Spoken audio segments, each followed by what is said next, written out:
Did you know that there are 3 forbidden nicknames capable of awakening an unconscious desire in a woman's mind? Without her understanding why, it's not magic, it's psychology. And the most fascinating thing is that almost no man in the world knows these secrets. Imagine this. A man utters a simple word, a minimal phrase, and suddenly she can't get him out of her mind. Hours later, while she's working or checking her phone, her mind returns to that phrase over and over again. Why can't I stop thinking about him? She wonders. The answer lies in the emotional triggers that activate regions of the brain linked to desire, curiosity, and deep connection. Today I'm going to reveal the 3 forbidden nicknames that ignite those hidden areas of the female mind. But more importantly, I'll teach you how and when to use them so that their effect is unstoppable. Because the right word said at the right time has more power than any gesture or appearance. If you've ever talked to a woman and felt like the conversation was trailing off for no reason or that she simply lost interest, it's because you weren't activating her unconscious emotions.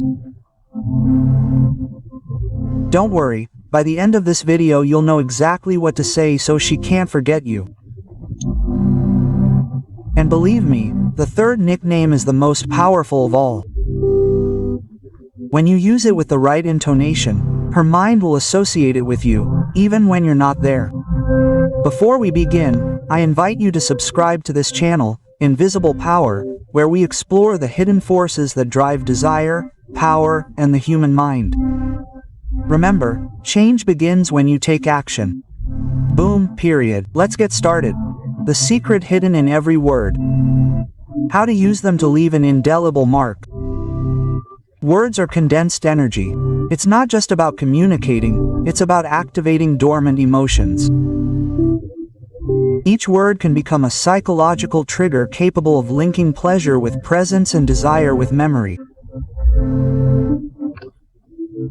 In the realm of attraction, the right words at the right time can make the difference between being forgotten or becoming a subtle obsession. Psychology calls these emotional triggers. Small stimuli that the brain associates with pleasure, security, or fascination. When you use them correctly, you create an invisible bond. When you use them wrong, you seem like just another WhatsApp copycat with flashy phrases and animated hearts. But if you use them well, if you understand their deep logic, you can touch a chord that no other man can. That's psychological power, and today I'm going to show you how. Imagine that you're in front of her. The environment is calm, a casual conversation, even innocent. If you don't activate the right triggers, the conversation dies as quickly as a 2 megabyte Wi-Fi connection. But if you do it right, each word becomes an emotional anchor that leaves a mark in her mind, and that mark guarantees that she won't forget you. It all starts with a truth that few accept. Desire does not come from the body, but from the brain. Attraction is not just chemistry, it's programming. When a woman feels a deep connection without understanding why, it's not by chance, it's the result of a sequence of perfectly placed stimuli. And forbidden nicknames, those seemingly innocent little words, are part of that sequence. Psychologists Robert Cialdini and Kevin Dayton explain it precisely. Influence isn't about what you say, but about what the other person interprets when they hear you. Each word is an emotional hook that seeks to engage a specific emotion: tenderness, protection, excitement, curiosity, or even nostalgia. And the female brain, more sensitive to emotional nuance, responds to these micro-stimuli in a more profound way than most people imagine. Think about it. When you call a woman princess, baby, or my love, you're using worn-out words with no real emotional power. But if you use forbidden words, the ones you don't use with just anyone, the ones that seem intimate without being vulgar, the ones that create a little shared secret, the brain activates an automatic reaction. That word becomes an emotional symbol. Every time she hears it, her mind goes back to you. Edward Burney, the father of modern manipulation, said, "He who understands the hidden mechanisms of collective thought dominates the masses." And although he was talking about politics and advertising, his principle also applies to human desire. Language is a control device. Knowing how to use it means dominating the mind without imposing force. Let me give you an example. A few years ago, a student wrote to me telling me a story. He said, "Melchior, there was a girl who barely spoke to me, always responding coldly. One day, without thinking, I called her my storm. She smiled, but in a different way. From that day on, she began writing to me every morning. I asked her why she called her that. She told me, because her energy reminded her of an intense, unpredictable storm, impossible to ignore." What he didn't know is that he had created an emotional anchor. Every time she thought about her intensity, the word "my storm" came back to her mind, and with it the memory of the man who named her that. This is the first principle. When you name, you program. A nickname is not a word. It's a code, and every emotional code connects with a memory, a smell, a feeling. That's why forbidden nicknames shouldn't be copied, they should be constructed. Each word has to be born from an authentic observation, something that describes her without her knowing it. Only then does the brain associate it with real emotional meaning. Sun Tzu said that whoever dominates the field dominates the battle, and in the female mind, emotions are the field. Your job isn't to say something nice, but to create an anchor. A powerful nickname should have three components: an emotional reflection, something that evokes tenderness, strength, or desire, depending on what you want to awaken. A unique code shouldn't sound generic. It should be a nickname that no one else has ever said to her. A context of use, using it at an emotionally charged moment. A laugh, a look, a silence. When those three elements coincide, her mind creates an invisible link between you and the emotion she felt. From that moment on, you're no longer just a person, you become a mental stimulus, and every time she hears that word, even in another context, her subconscious reacts. Paul Ekman, an expert in micro-expressions, has shown that the brain does not distinguish between a remembered emotion and a lived emotion. That means that if she feels something intense with you and then remembers it, her body relives it, and that is the true power of dark psychology, replaying emotions in the absence of the real stimulus. But be careful, it is not about manipulating without purpose. Melchior Waman, and I tell you this from experience, does not teach empty manipulation, but awareness.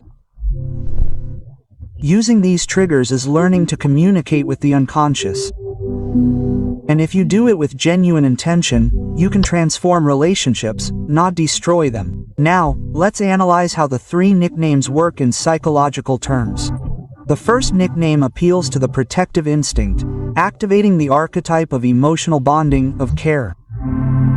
The second nickname activates the energy of desire and curiosity. It creates attention, attraction, mystery. The third is the most dangerous. It is the one that penetrates the mind, the one that makes her associate you with unconscious emotional pleasure. It is the one that she will silently remember, even if she is with someone else. You realize that it is not what you say, but what you awaken. And the man who understands this is no longer just another man. He becomes an emotional architect. Now that you understand the principle, here comes the most important part, the application. Because there's no point in knowing the secrets if you don't put them into action. Words alone don't change anything until you use them with intention. The three forbidden nicknames I'm about to reveal to you act like keys. Each one opens a different door in the female mind, and before you use them, you must prepare the emotional groundwork. Think of this as a mental chess game. It's not about moving fast, it's about placing your pieces patiently. Most men fail here. They talk too much, they want to impress. But dark psychology doesn't seek to impress, it seeks to silently influence. And true influence comes from internal control. If you don't control your impulses, your emotions, or your silences, you won't be able to control the conversation. First, practice silent presence. When you talk to her, don't fill the space with words. Look, listen. Observe how she reacts to each word. The brain reveals more in micro gestures than in complete sentences. A downward glance, a held breath, a faint smile. Every cue tells you which door you're knocking on. When you sense a connection, introduce the first nickname. It should feel spontaneous, but it can't be.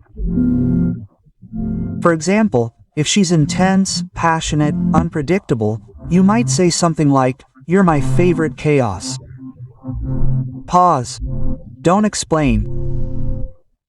The silence that follows lets her mind work, trying to figure out what you meant.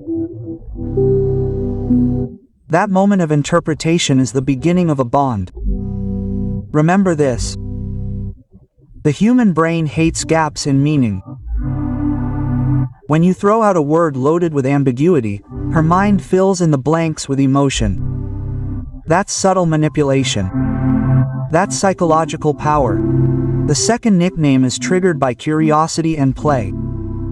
It should have a hint of mischief, something that arouses desire without saying it outright. For example, "You do know you could get in trouble with me, don't you, you little schemer?" And you just smile. Your tone, not your words, carries meaning, because emotions are not conveyed by content, but by the energy behind the message. That's what Paul Ekman taught. Micro-expression conveys truth before language. Now, the third nickname, this one is different, it's not used lightly. It becomes a psychological signature, a kind of echo that lingers in the mind. It should only be used after an intense emotional experience, a deep look, a conversation about vulnerability, or a shared moment where both of you let your guard down. There and then, you can quietly tell her my exception and then be silent.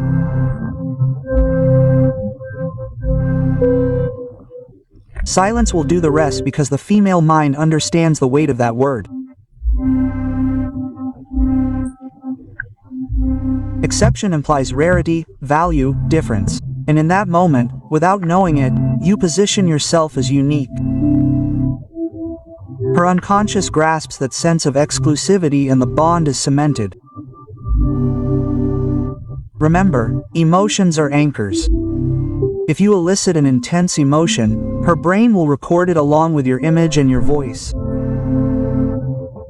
That's the beginning of emotional conditioning, and it's not fiction. B.F. Skinner demonstrated this in his studies on unconscious reinforcement. Each repeated emotion with the same stimulus strengthens the bond.